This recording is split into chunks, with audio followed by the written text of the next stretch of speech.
السلام عليكم ورحمة الله وبركاته. ازيكم؟ ان شاء الله يا رب تكونوا في احسن حال.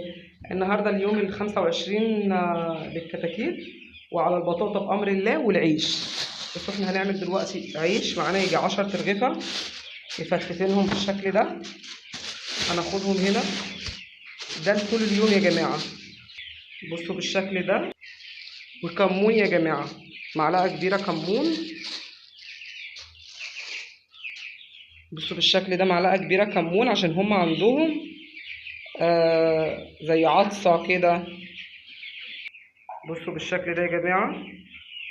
انا حاطه لهم في الميه ده بتادين يا جماعه، بتادين بتاع الجروح. بصوا يا جماعه، ما شاء الله. معلش الاضاءه. بصوا مستنيين ان انا انزلها. بصوا الميه دي، بصوا الشمس بسم الله ما شاء الله. الميه دي بتادين بتاع الجروح.